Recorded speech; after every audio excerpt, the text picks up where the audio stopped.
Boa tarde. Está começando mais uma aula-palestra do projeto de ensino à distância do Tribunal de Contas de Mato Grosso para a Gestão Pública. Nosso convidado dessa semana é o conselheiro corregedor-geral do TCE de Mato Grosso e presidente da Atricom, que é a Associação dos Membros dos Tribunais de Contas do Brasil, conselheiro Antônio Joaquim. E o tema da palestra é Tribunais de Contas e o estímulo ao controle social. Esta aula é telepresencial e está sendo realizada no auditório da Escola Superior de Contas, em Cuiabá, com transmissão ao vivo pelo portal do TCE e via satélite para os pontos de recepção da Secretaria de Estado de Ciências e Tecnologia, a CECITEC. Os participantes que quiserem fazer perguntas durante a aula devem solicitar o microfone para que a pergunta possa ser ouvida por todos que estão acompanhando o evento. Conselheiro, por favor.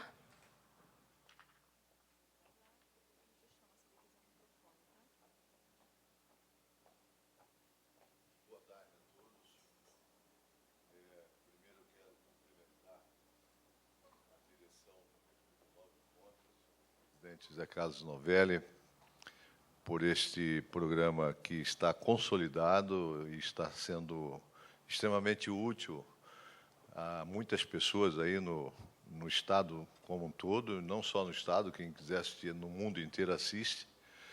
E aqui já estiveram pessoas e personalidades importantes, como o ministro Gilmar Mendes e tantos outros que aqui vieram dar esta aula à distância.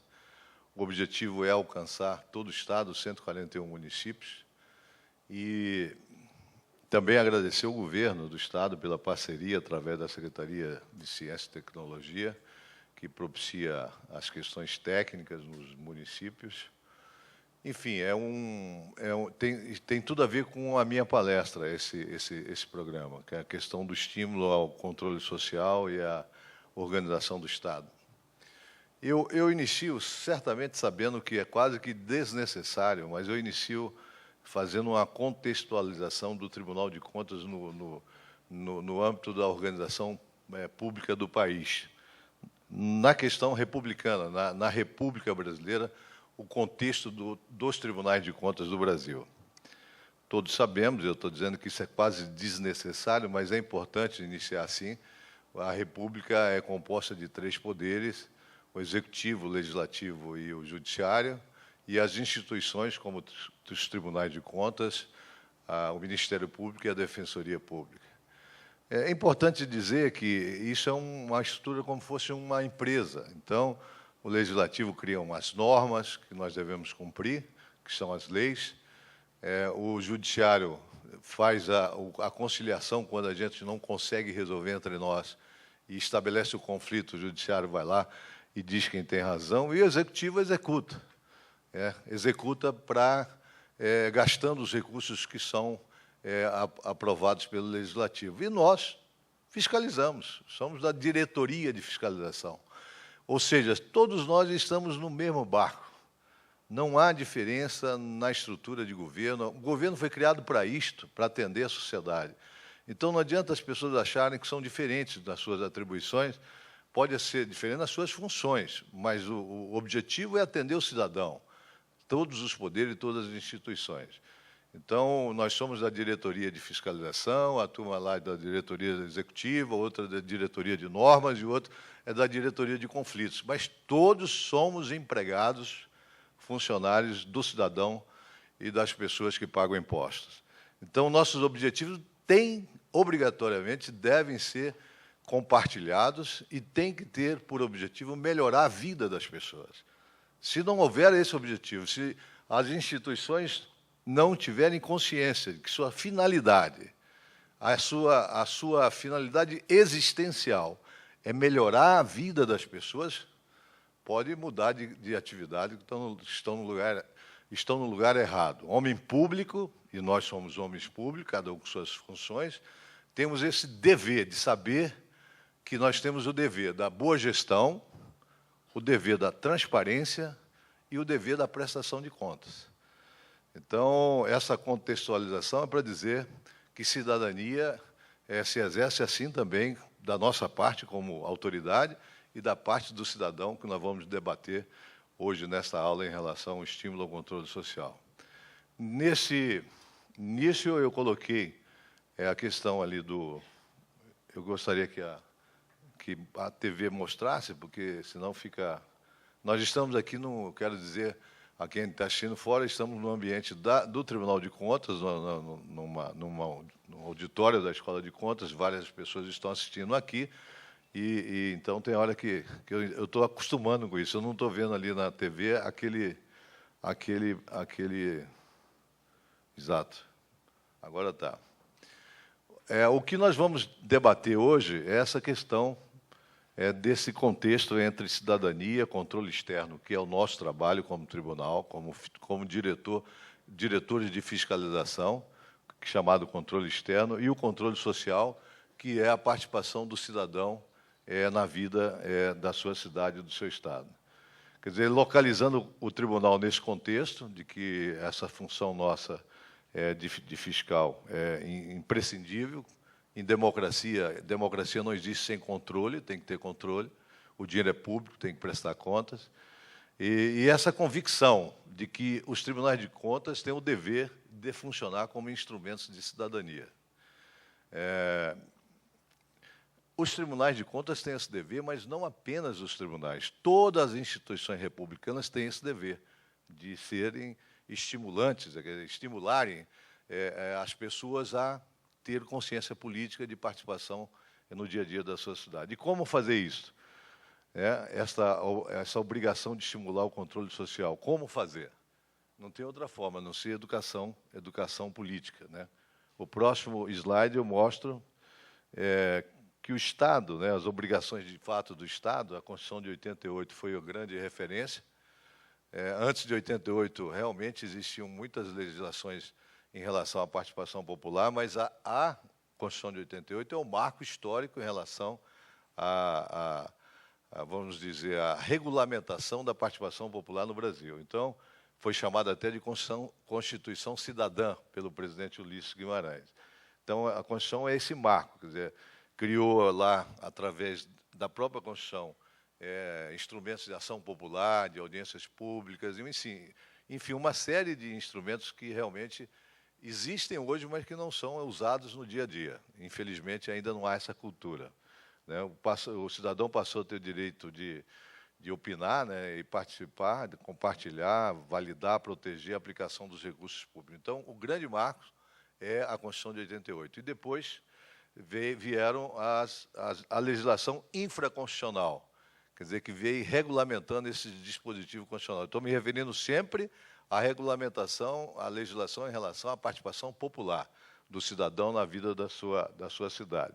Com o tempo, nessa legislação infraconstitucional, vieram aí essas leis importantíssimas, né? A recentíssima lei de acesso à informação, mas antes, lá em 2000, nós tivemos a implantação da lei de responsabilidade fiscal, que eu costumo dizer que é como antes e depois de Cristo, em relação à administração pública. Você pode dizer antes da lei de responsabilidade fiscal e depois da lei de responsabilidade fiscal, porque realmente, antes dessa lei, a irresponsabilidade de gestão das autoridades públicas brasileiras chegava ao limite do contrassenso, da irresponsabilidade, endividamento sem controle, gastos sem controle, enfim, a lei de responsabilidade fiscal é realmente um marco, inclusive com normatizações de transparência, como a publicação de relatórios de gestão fiscal, de execução orçamentária. Complementando a lei de responsabilidade fiscal, veio essa lei complementar no número 131, que é uma lei que também gera uma obrigação a todos os municípios, a todo o Estado, a ter online o gasto público. É uma legislação que, às vezes, as pessoas nem conhecem e, às vezes, alguns gestores nem estão cumprindo. Mas é obrigatório hoje, por essa lei, todo o empenho que se faz agora tem que estar na internet disponível ao cidadão. O empenho de despesa, como ingresso de receita, um acompanhamento em vida em tempo real, pela internet, e que já deveria, todos os municípios acima de 100 mil habitantes, estar já funcionando com essa Lei Complementar 131, que é uma grande ferramenta de controle social. E, por último, que, como eu disse, essa recentíssima lei de acesso à informação. Essa é uma revolução sem perspectiva de ter uma maior nos próximos anos. Porque a mídia falou muito dessa lei em relação à questão da ditadura, né, daquelas pessoas que foram caçadas, penalizadas, a comissão da verdade, o que aconteceu com a ditadura, quem matou quem morreu de forma, enfim, nas questões que houve na ditadura militar brasileira. Mas não deu o devido valor a essa questão de que hoje, diferente do passado recente, a exceção é o sigilo. A regra é 100% de transparência, 100%, a não ser aquelas questões definidas em leis que devem ser preservadas, aquelas informações. Então, o dever do gestor é colocar todas as informações disponíveis ao cidadão. E as chamadas informações ativas, quer dizer, todos devem, os gestores, colocar na internet salário, gasto, contratos, tudo. Nada é segredo, porque é tudo disponível para o cidadão.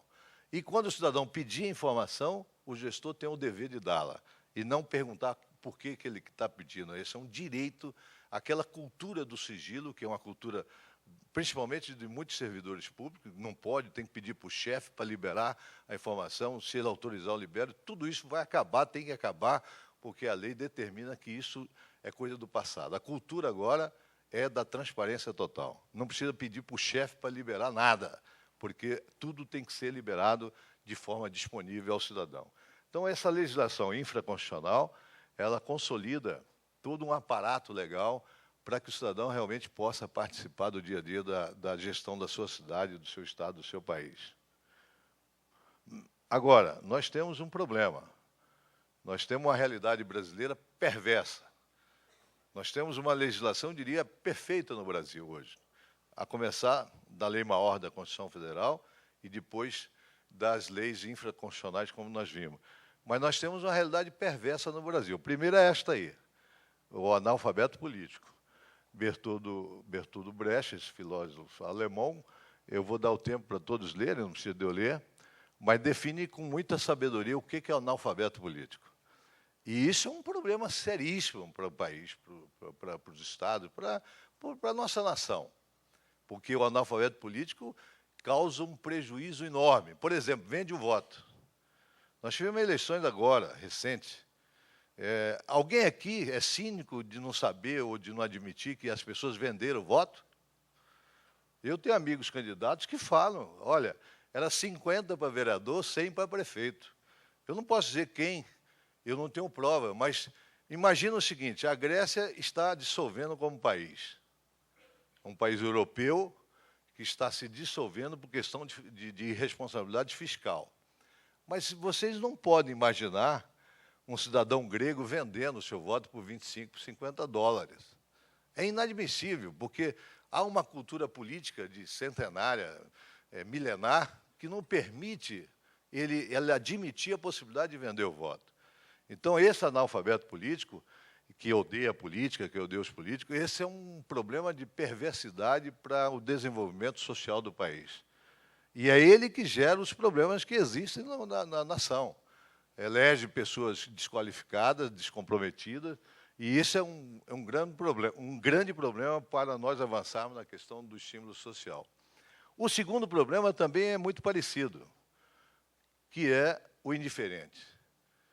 E eu quero voltar à questão do analfabeto, e pode ir lendo o indiferente, que também foi conceituado por Antonio Gramsci, um filósofo italiano, de forma brilhante também, o indiferente. Mas, voltando à questão do analfabeto político, eu não me refiro àquele cidadão que não tem nem condições de cidadania. Eu não posso me referir a esse analfabeto, àquele sujeito que não tem casa para morar, que não tem emprego, que vive lutando para sobreviver, para comer. Eu não me refiro a isso. O analfabeto político, pior, é o cara que tem graduação. É o médico, o engenheiro, o sujeito graduou-se.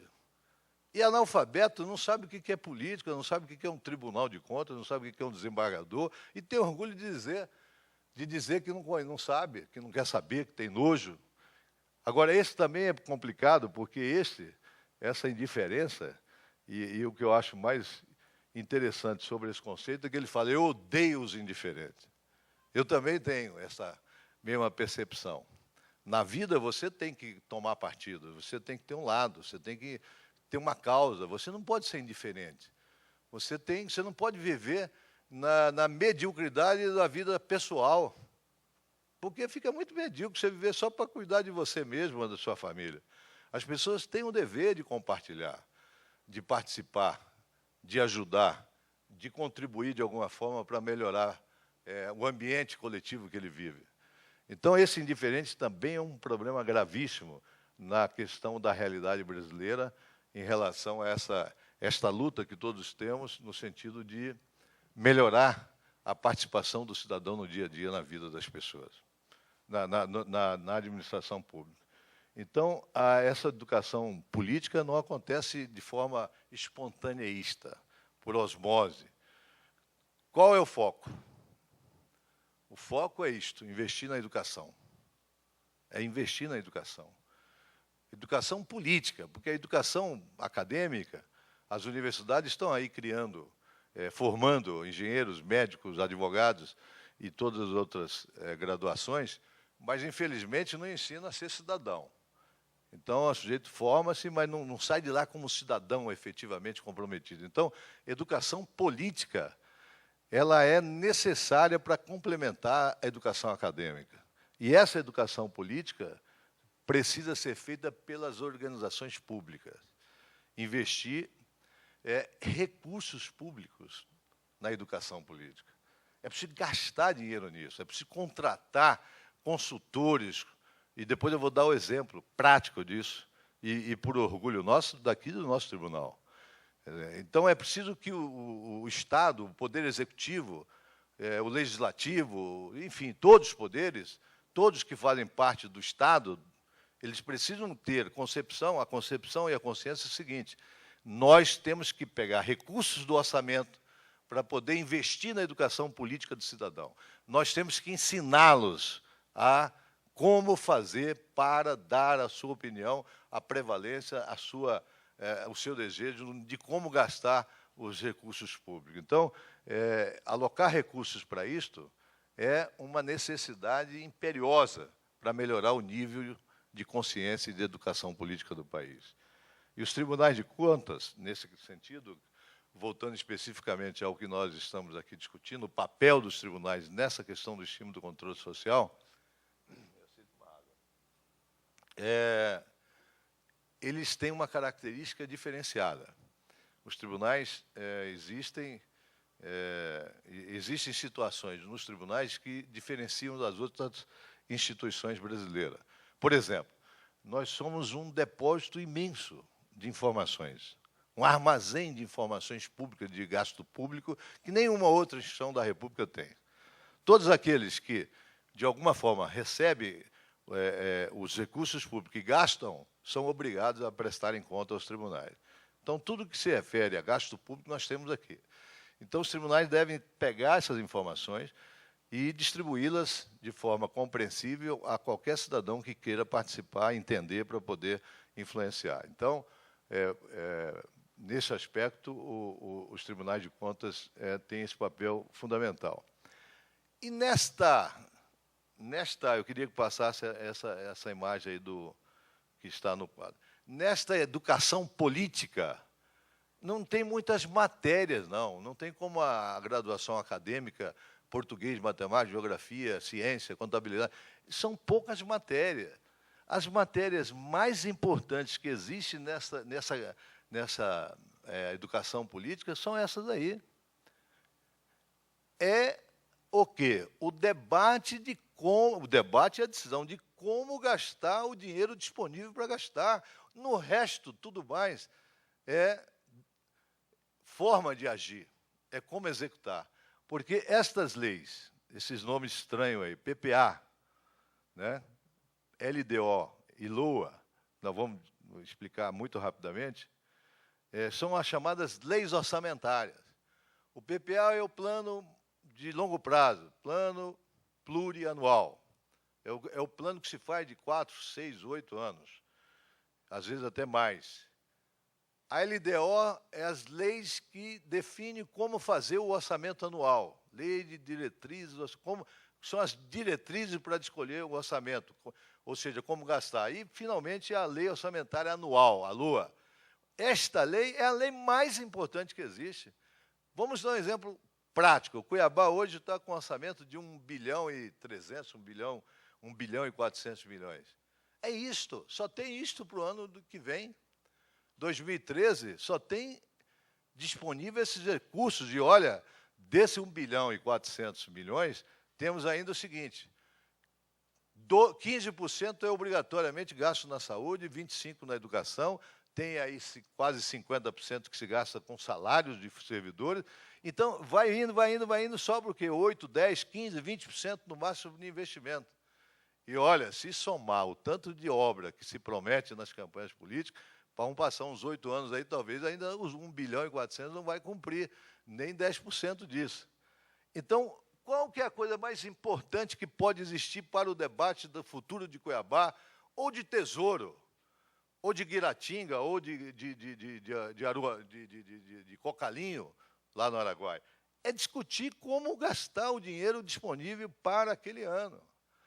E aí o cidadão tem que participar, e veja bem, pasmem, nem aqueles que têm o dever constitucional de participar entendem disso. Não é incomum você perceber vereadores que não participam do debate do orçamento do município. É muito comum. O vereador vai lá e vota. Não debate. É muito comum deputados não debaterem. Deputados, não estou dizendo todos, mas é muito comum deputados não participarem da audiência pública para debater o orçamento do Estado.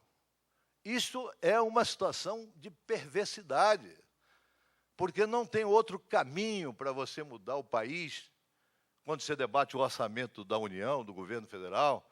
Não tem outro caminho para você mudar o Estado quando você debate o orçamento do Estado, e não tem outro caminho para mudar o município quando você debate e decide como vai ser o orçamento do município.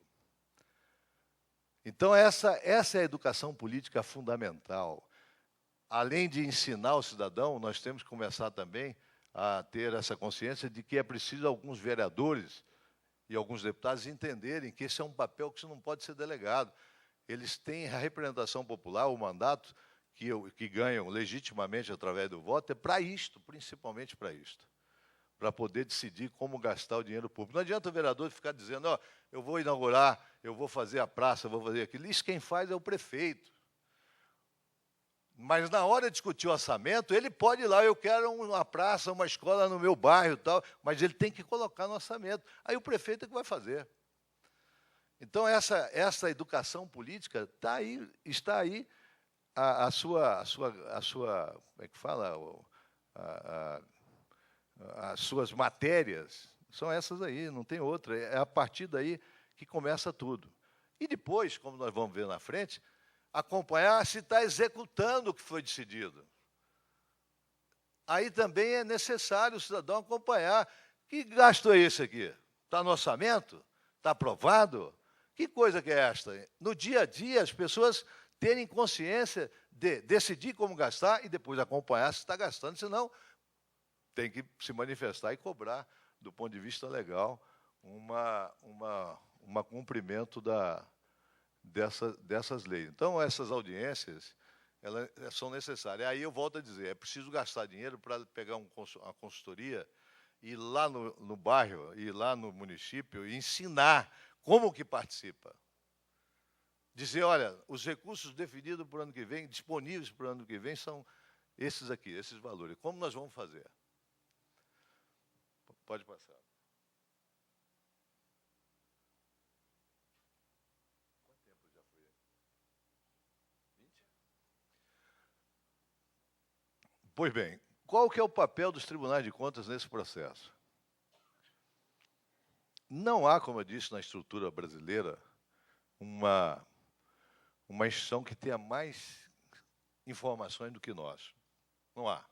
Não tem Ministério Público, não tem nem Poder Legislativo, Poder Executivo.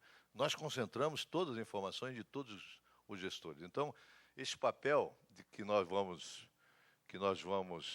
demonstrar daqui para frente ele é muito relevante nessa educação. Quer dizer, os tribunais realmente possuem matéria-prima suficiente para aquele cidadão que desejar e decidir participar, poder participar de forma efetiva, de forma concreta, não no disse-me-disse, de forma concreta. Eu costumo dizer, pode passar aí, eu costumo dizer, e aí eu vou dizer sobre esses programas do Tribunal de Contas de Mato Grosso, quer dizer, que é uma demonstração concreta do que nós estamos falando. Eu costumo dizer o seguinte: transparência, participação popular é uma coisa difícil. O governador de Minas Gerais, num recente debate, seminário lá em Belo Horizonte, que eu tive a honra de participar, ele disse: é fácil dizê-lo, difícil fazê-lo. E é difícil. Essa história parece simples, mas ela é muito complexa, é muito difícil. Porque, na minha concepção, qual que é o ideal? O ideal, o que é necessário, por exemplo, a coragem política do gestor. A hora que contrata uma consultoria para ir lá ensinar as pessoas a participarem das decisões da sua cidade e do seu estado. Eu, por exemplo, acho que o governo do estado devia ter na Secretaria de Planejamento o que nós estamos fazendo aqui no tribunal. Eles deviam ter lá uma estrutura para andar o estado todo, em reuniões com a sociedade organizada, ensinando aquela sociedade a como decidir a participação no orçamento do Estado, criando comitês regionais, discutindo as prioridades regionais. Essas prioridades divide o Estado em várias regiões, depois ela vem para um grande comitê aqui da capital e depois leva para a Assembleia. Está certo, quem decide, quem vota, realmente são aqueles que têm mandato, populares. Mas quem delegou esses mandatos foi o cidadão. Então, eles precisam de participar. Então, gastar dinheiro com isso, organizar a sociedade, significa que quando o orçamento chegar na Assembleia, olha, o deputado vai ter dificuldade de bancar a vontade pessoal. Porque, na sua base, as pessoas já discutiram. Ele, evidentemente, se for um bom deputado e consciente, já vai ter participado lá na sua região desse debate.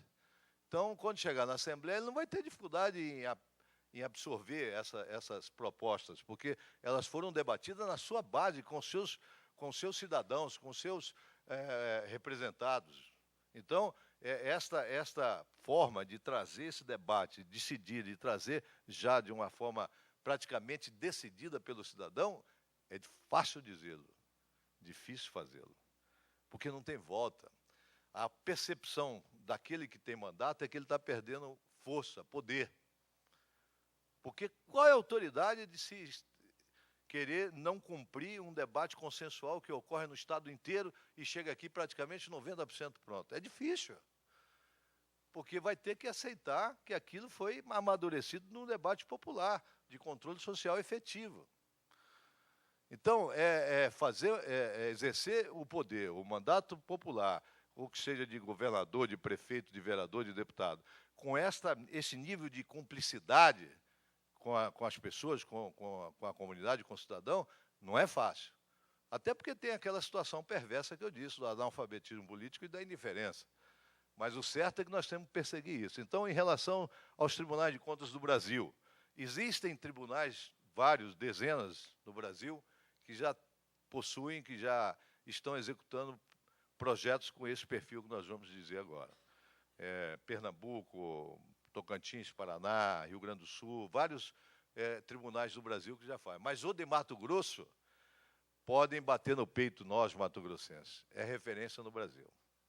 Há mais de 4, 5 anos, nós temos um programa chamado Programa Consciência Cidadã, onde nós fazemos isso, reunimos a sociedade, reunimos os sindicatos, as ONG, os estudantes, e debatemos qual que é a situação do Estado, qual que é a formação do Estado, as responsabilidades, o contexto dos tribunais de contas, quais suas funções, e isso tem dado resultado efetivo, tanto é que somos referência no Brasil. E agora, esse ano, nós estamos numa segunda geração desse programa. Ele é coordenado pela doutora Cacira, que está aqui presente, com a participação da ouvidoria de uma forma efetiva, que hoje eu quero cumprimentar a ouvidoria do Tribunal de Mato Grosso, que completa seus 10 anos, e que hoje é uma referência do Brasil, que foi comandada pelo conselheiro Oscar Ribeiro, pelo conselheiro Alencar Soares, e na gestão do conselheiro Alencar, com a diretoria executiva da doutora Anaíse, houve um salto muito grande na ouvidoria. E também hoje o Brasil inteiro tem a ouvidoria de Mato Grosso como uma referência. Então, os parabéns pelos 10 anos das nossas atividades de ouvidoria, que é a democracia direta com a população. Tem tudo a ver com o que nós estamos falando. Então, esse programa hoje, e esse programa aqui também de ensino à distância, está tudo incluído, quer dizer, incluso nessa movimentação de qualificação que representa também tirar o analfabetismo político. Pois bem, esse programa nós estamos numa segunda geração, que é o PDI, o Programa de Desenvolvimento Institucional, Integrado Institucional, que é um belíssimo programa. Nós temos que bater no peito e dizer, olha, parabéns para nós. Não é à toa que o Brasil nos respeita. Mato Grosso só não tem notícias ruins, não, de madeira prendida, de essas coisas, de fogo, de desmatamento. Tem coisas boas também. Então, eu que ando hoje o Brasil inteiro, e digo isso sem nenhum pedantismo, para mim é muita honra hoje presidir a Associação Nacional dos Tribunais de Contas do Brasil. E tenho certeza que isso ocorreu muito devido ao que o Tribunal de Contas do Mato Grosso fez nos últimos 6 anos. Então, quando eu ando no país inteiro e vejo as pessoas referenciando o tribunal do nosso Estado, é um motivo muito de orgulho para mim. E deve ser a todos aqui presentes, que são a grande maioria de servidores do Tribunal de Contas do Estado, mas deve ser também motivo de orgulho para todos aqueles que nos assistem nos municípios, prefeitos, vereadores, em saber que existe no Tribunal de Mato Grosso, que o Mato Grosso tem um tribunal que é respeitado no Brasil inteiro. Então, esse programa Consciência Cidadã, Gestão Eficaz, que é preparação de jurisdicionado, de gestores, e esse aqui, que nós estamos executando agora, é Educação à Distância. Mas eu quero falar do PDI. O PDI foi uma segunda geração, uma segunda geração desse programa, que tem, basicamente, três chapéus, como diz o meu amigo Valdeci, lá do Pernambuco. O primeiro chapéu é implantar a cultura do planejamento estratégico. Não temos que ter dúvidas. Aquilo que não é planejado adequadamente tem tudo para dar errado. A começar por dimensionar realmente vamos dizer, o café no bule. Se você quer fazer o que você não tem, não adianta. Então, o que eu tenho ano que vem? Tanto. O que nós vamos fazer com isso? As outras coisas não serão feitas no ano que vem. Não tem essa conversa de sim, sim, tem não, não. Quando eu não vou fazer, não posso fazer, não tenho dinheiro para fazer. Então, a cultura do planejamento estratégico. Aí volta à realidade que eu disse no início. O Tribunal de Contas de Mato Grosso está gastando dinheiro. E não tem como não gastar, senão não acontecem as coisas. Está pagando uma consultoria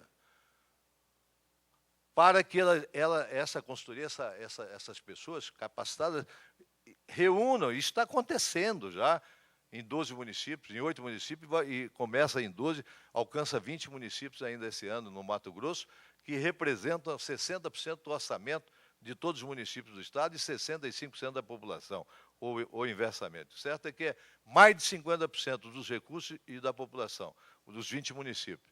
Então, primeiro, vai lá, chama o prefeito, o seu secretário, e fala, olha, qual é a vocação do seu município?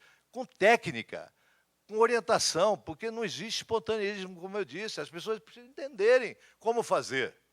Não é fácil planejar. Então, vai lá e ensina a planejar. De graça, o município recebe esse apoio de graça. Nós poderíamos ficar aqui só no nosso papel fundamental, que é o papel constitucional de fiscalizar e, se necessário, punir. Mas não, estamos lá ensinando, no primeiro chapéu, a cultura do planejamento. Então, isso já é uma revolução. Se nós conseguirmos, nesses 20 municípios, em 3 anos, em 4 anos, que 4 anos para uma geração, para uma administração, para uma civilização, para um país, é um dia, uma hora. Mas se daqui 4 anos esses municípios, 20 municípios, estiverem com a cultura do planejamento consolidada, já é um avanço fantástico, é uma revolução. Se eu me esquecer aqui, professora Cacilda, você me lembra. O segundo foco é a questão da transparência. Né? Da transparência, que é isso tudo que nós falamos. Né? Que é o incentivo ao controle social, a participação da população nas decisões, e agora a capacitação não só do cidadão específico, mas dos conselheiros. Volto a dizer, está acontecendo. A semana passada aconteceu em Sorriso, em Sinop, segunda-feira em Rondonópolis, quarta-feira, sei lá, na outra semana em Tangará da Serra. A ouvidoria, a doutora Anaís e a Cacira, que é a coordenadora do PDI, vão lá e reúnem-se com todos os conselheiros da educação, saúde, segurança social, todos, e vão explicar que foi feito um planejamento estratégico para o município e que eles precisam conhecer, participarem, para poder tanto decidir o que vai fazer com os recursos para o ano que vem e como acompanhar no dia a dia, todo mês, todo dia, acompanhar de janeiro a dezembro, como está sendo gasto esses recursos. Ensinar os conselheiros, que na sua grande maioria são conselheiros, mas não participam. Não tem efetivamente participação com os conselhos de saúde e educação, que são fundamentais. Na lei, exige a manifestação formal desses conselhos e, às vezes, eles formalizam essa manifestação sem debater. Hoje menos, mas ainda existem prefeitos que põem conselheiros que são amiguinhos, que não dê problema. Quer dizer, o sujeito participar, às vezes, é problema, é um equívoco. Então, é uma segunda geração de um programa fantástico. Seria esta o segundo chapéu de transparência e de participação popular. O terceiro é... Está vendo? Eu não decoro, não tem problema, não, porque é tanta coisa que desse programa é tão fantástico, é tão grandioso, que eu recebi uma cola aqui do América, que é importante. Então, são 5 papéis, né? Papéis. Esse é o planejamento estratégico, o acesso à informação, o ensino à distância, que é o que está ocorrendo aqui, e o Geobras. O Geobras também é uma forma de controle. Hoje nós já temos, me parece, 8.000 obras no Tribunal de Contas registradas no nosso programa de auditoria de obras públicas, que devem ser estendidos a todos os municípios. Qual é a grande vantagem desse Geobras, que foi implantado na minha gestão aqui no Tribunal, que eu tenho muito orgulho de dizer isso, e que também é conhecido no Brasil inteiro. Até em países africanos e da América do Sul já copiaram esse programa nosso. O que eu sempre disse, que o mais importante da auditoria dos chamados Geobras é que ele propicia, no módulo cidadão, a oportunidade de qualquer pessoa ir lá na obra e filmar com seu celular, ou fotografar, e acompanhar se aquela obra é verdadeira em relação às informações disponíveis na internet. Porque o Geobras inclui o edital de licitação, a cópia do contrato, nos seus detalhes de como é a qualidade da obra, que piso vai botar na escola, qual a altura da parede, enfim, os detalhes da execução da obra, e inclui também os pagamentos mensais que são realizados por aquela obra. Então, o cidadão vai lá, olha aquela situação, anota, e vai lá na obra para saber se aquilo bate com a realidade da obra. E aí que é o grande lance do Geobra. Pode não bater. Aí ele tem como encaminhar ao Tribunal de Contas esse ponto de auditoria, mostrando que há uma incompatibilidade com o que está escrito no programa, lá nas informações, e a realidade da obra. Está dizendo lá que a escola já tem metade pronta e não tem nem 10% pronta. E aí o tribunal é acionado. Ou seja, quando eu lancei como presidente desse programa, eu disse, olha, nós estamos contratando aqui de graça milhares de auditores no estado todo que podem fazer a auditoria de graça e nos acionar para tomar as providências punitivas. E uma questão fundamental, a modernização de processos. É preciso modernizar a forma de gerir a coisa pública. O Tribunal de Contas, novamente, de Mato Grosso, é um grande exemplo. Nós saímos em 6 anos, 7 anos, de uma situação muito rudimentar ainda, sem nenhum despropósito de diminuir o tribunal antes, mas a realidade é que não havia a tecnologia implantada, não havia ainda, até pelo tempo, né, pelas circunstâncias. Mas hoje o tribunal deu um salto de qualidade em modernização de gestão de processo, que propicia muito mais qualidade na sua função primordial, que é auditar. Por exemplo, é muito pouco auditar só a legalidade dos processos. É preciso auditar, como estamos fazendo, avaliar os resultados das políticas públicas. Então, ainda ontem teve um exemplo de Várzea Grande num julgamento no plenário. Já disse isso na sessão, é público, então não há problema repetir aqui. Um exemplo de como avaliar resultados de políticas públicas. A cidade de Várzea Grande gastou, ano passado, em 2011, 29,4%, praticamente 30% dos recursos da receita corrente líquida na saúde. Ou seja, ele praticamente dobrou o que a Constituição exige, que exige 15%. Mas, pasmem os senhores, fomos analisar pelos índices de avaliação de resultado que temos, que são índices oficiais, índices dos organismos do governo federal. Taxa de mortalidade infantil, atendimento, enfim, são 10 índices. E aí há um score nesses índices. Quem está abaixo da média nacional fica com 0. Quem está igual nesse índice da média fica com meio, com 0,5. Quem está acima fica com 1. Ou seja, o município, na área de saúde, pode ir de 0 de score, ter todos os 10 itens abaixo da média nacional, é 0. Ou pode ter um score de 10 e ter todos os índices acima da média nacional, somado, um somatório de 1 para cada, daria um 10. Olha, os senhores, Várzea Grande gastou o dobro que obrigatoriamente tem que gastar na saúde e tem um score 1. De 0 a 10 ele tem 1. É um desastre. É o exemplo de como não se faz. É o exemplo de que gasta muito e gasta mal. Então não podemos ficar presos só, está legal a licitação de 10 milhões de reais, legalíssima. E o que foi feito com esse dinheiro? Melhorou o que? A vida das pessoas. Melhorou alguma qualidade do serviço, saúde, educação, segurança, transporte? Nada. Então pegaram várias centenas de notas de 100, rasgaram e jogaram, na melhor das hipóteses, que pode também ter ido para caminhos obscuros. Pois bem, esta é a ação concreta que o Mato Grosso, o Tribunal de Contas de Mato Grosso, está dando de exemplo a todas as instituições republicanas deste país, em todos os níveis, federal, municipal, estadual, de que é possível você ter uma responsabilidade maior do que simplesmente fazer somente a sua atribuição prioritária, ou a primazia das suas atribuições constitucionais.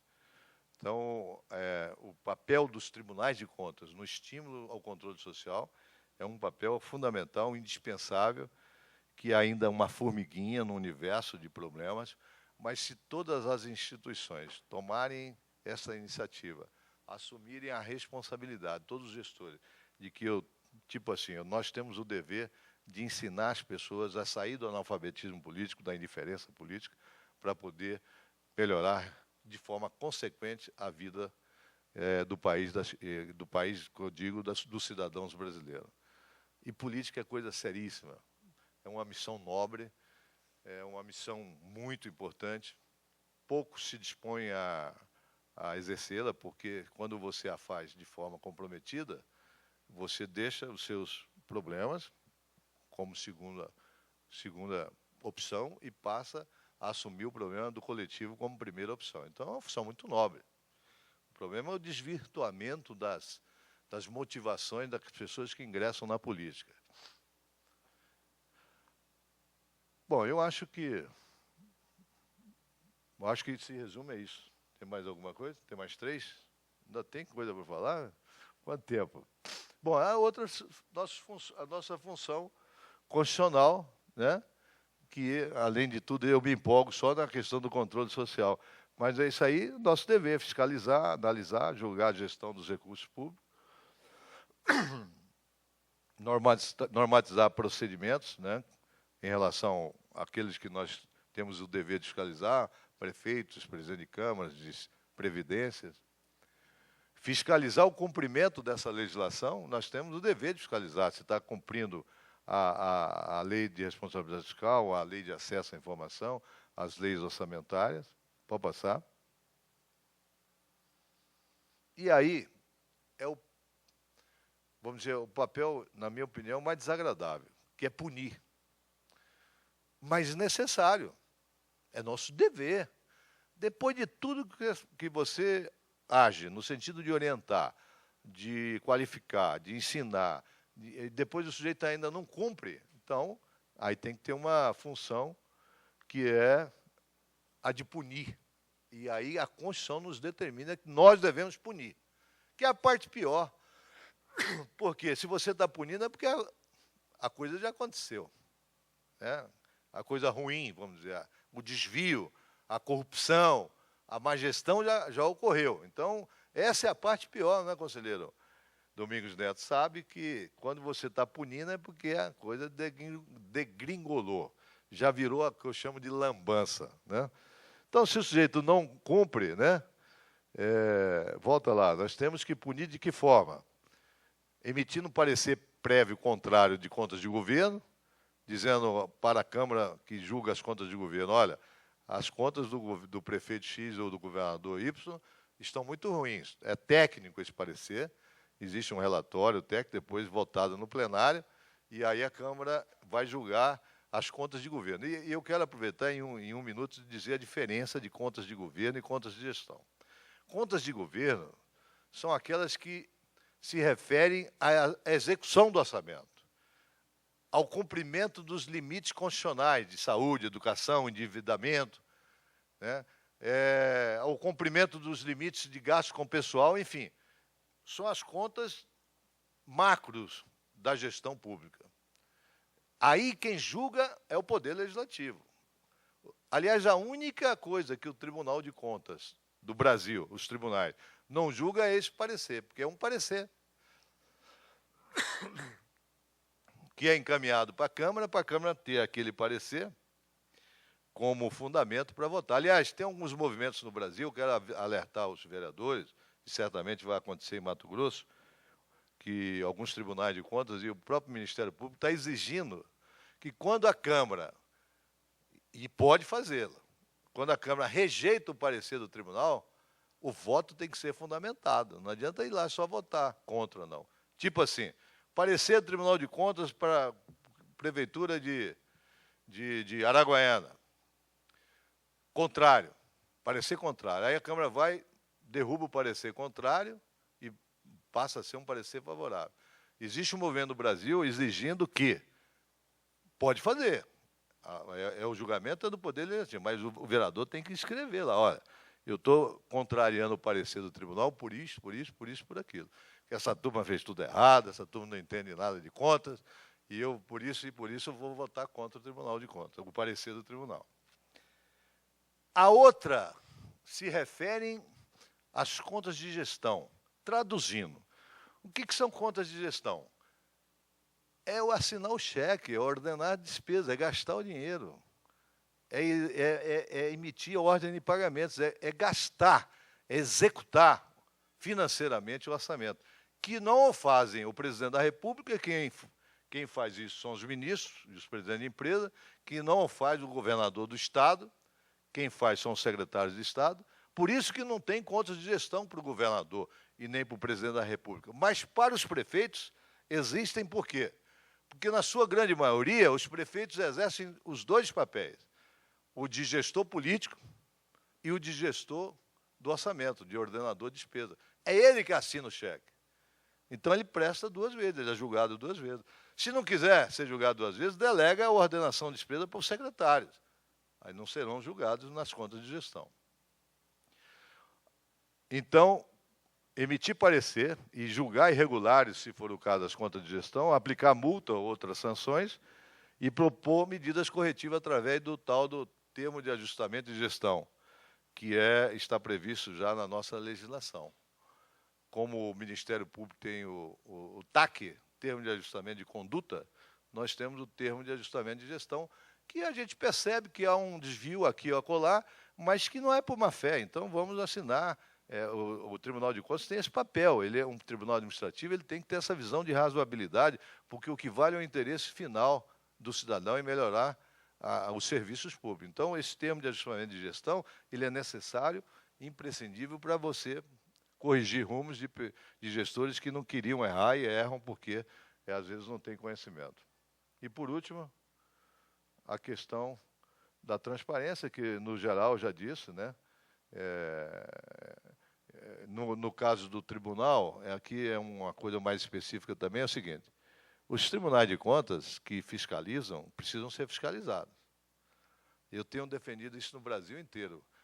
Nós não temos o Conselho Nacional dos Tribunais de Contas, e eu acho isso um prejuízo enorme. Como tem o Judiciário, o Conselho Nacional de Justiça, como tem o Ministério Público, o Conselho Nacional do Ministério Público. E nós somos sem conselho, procurador de Chaves. Isso é ruim. Nós temos que ter, o Congresso está lá para votar. O que seria o conselho para nós? Primeiro, nessa função correcional mesmo, de penalizar algum conselheiro ou auditor substituto que desvia das suas condutas. As instituições são maiores. Se alguém desvia, eu costumo dizer, qualquer instituição pode ter pessoas que cometem erros. E tem, até na igreja. Você vê padre aí, história aí, que bulinando criancinhas. Qualquer lugar tem. No judiciário, tudo tem. Agora, as instituições estão acima disto. Então, o Conselho tem essa função. Mas eu reputo que essa não é a mais importante, a correcional, do nosso Conselho de Tribunais. Seria aquela que teria a autoridade de fazer as nossas obrigações serem cumpridas, determinar metas que todos os tribunais no Brasil inteiro estabelecessem um nível mínimo de qualidade na atuação de auditoria. Quer dizer, ter essa autoridade estatal para poder... Porque a Tricom, que é a nossa associação que eu presido, não tem essa autoridade. Eu não posso mandar o tribunal X ou Y fazer isto ou aquilo. Por exemplo, todos os tribunais do Brasil fazerem avaliações de resultados de políticas públicas. Todos os tribunais do Brasil cumprirem prazos de forma determinada, como o Tribunal de Mato Grosso cumpre. Todos os tribunais do Brasil fazerem auditorias concomitantes na hora que está ocorrendo, para evitar desvio, corrupção. Aquela história, melhor você tratar uma célula cancerosa do que fazer uma autópsia num cadáver. Então, isso para que muitos tribunais já o fazem, como Mato Grosso faz tudo isto, mas não são todos. Então, esse conselho teria esta função. Então, quem fiscaliza deve dar o exemplo. Por exemplo, da transparência. O tribunal aqui tem que ser o primeiro a ser escancarado. Tudo disponível. E é. Tudo aqui é disponível. Eu desafio a qualquer um do mundo inteiro a dizer o que tem escondido aqui. Salários, julgamentos, contratos, licitações. É uma pandorga, enfim, é o que a lei manda. Tem que dar o exemplo. Ter como meta essa questão de fazer um esforço tremendo de traduzir toda essa gama de informações que os auditores recebem, que nós recebemos, em linguagem acessível. Não ficar com nenhum juridiquês que ninguém entende. Essa linguagem do STF, lá do Supremo Tribunal Federal, lá, que a gente não conhece, não entende, né? E o povo certamente... Então, essa questão de traduzir essas informações de forma acessível é também uma luta necessária, né? E como eu já disse, a questão de avaliar resultados de políticas públicas, não ficar preso apenas à legalidade. Acabou, né? Dando um exemplo, para finalizar. Ouvidoria tem que funcionar. Essa história de, não, nós temos ouvidoria, mas ela não tem um funcionário, ela não tem um sistema de funcionamento transparente, adequado. Não adianta nada, é só para inglês ver, como diz o ditado. Ouvidoria tem que estar atuante, recebe a denúncia, abre o processo, numera, põe na internet, acompanha, dá informações para quem fez a denúncia, como está a denúncia, em que pé que está, quer dizer, recebe de telefone, de e-mail, de presencial, quer dizer, tem uma estrutura que funciona. E, como eu disse antes, Mato Grosso é um exemplo. A ouvidoria absolutamente atuante. E as corregedorias também. né? Como eu disse, nós temos que ser fiscalizados. Então, ouvidorias e corregedorias atuantes são necessárias para nos dar credibilidade de que o jurisdicionado que está sendo fiscalizado por nós saiba que aqui qualquer problema que tiver, a gente toma as providências naquilo que nos cabe. Porque tem problema que é de polícia. Nós temos um exemplo de um auditor que está, inclusive, com processo e preso. Mas isso é normal, normal entre aspas, porque se alguém erra, como eu disse, as coisas vão para lá, vão ser resolvidas para lá, e nós continuamos aqui trabalhando. Então, não tem por que se assustar com isso.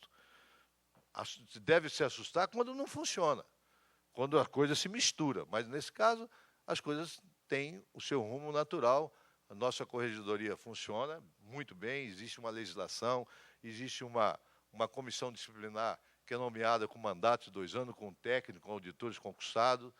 As coisas acontecem naturalmente. Nesse caso do auditor, tem um processo aberto, está afastado, tudo normal, democrático, com amplo direito de defesa, devido processo legal, tudo normal. E é assim que se conquista e se consolida a credibilidade da instituição. Era isso que eu tinha a dizer. Novamente dizer que não existe democracia sem controle. Quem não quer ser controlado tem que sair da vida pública. E o que é pior, se sair da vida pública, vai ser controlado pela mulher, pelos filhos, pelo parente, pelo vizinho, não adianta. Não tem para onde correr. Então, quem trabalha com recursos públicos tem o dever de prestar contas, gente. Não se sinta de incomodado, diz, o tribunal está exigindo muitas coisas, não, porque não é ao tribunal que vocês estão prestando contas, é ao cidadão, é à sociedade. O tribunal é apenas um instrumento legal de recepcionar essas contas. Encerro, mais uma vez, cumprimentando o presidente Novelli pelo programa PDI, que é a 2ª geração de um programa fantástico, que eu acredito. Mais uma vez, cumprimentando a doutora Cacília, a doutora Anaíse, que estão liderando esse programa na sua execução no interior, e agradecer ao governo que tem cedido a estrutura da secretaria para essa parte do programa que eu ensino à distância, e tenho certeza que esse é um rumo sem volta. O país está caminhando em passos importantes para melhorar a qualidade da gestão pública, do gasto público, e, por conseguinte, melhorar a vida das pessoas. Era isso. Muito obrigado pela atenção de todos. E esse programa vai continuar e eu passo a palavra à nossa coordenadora. Obrigada, conselheiro. O nosso próximo encontro está marcado para o dia 21 de novembro. E o palestrante vai ser o desembargador do Tribunal de Justiça do Estado de Mato Grosso, Marcos Machado, que vai falar sobre o tema Judicialização das Políticas Públicas. Obrigada a todos e até a próxima.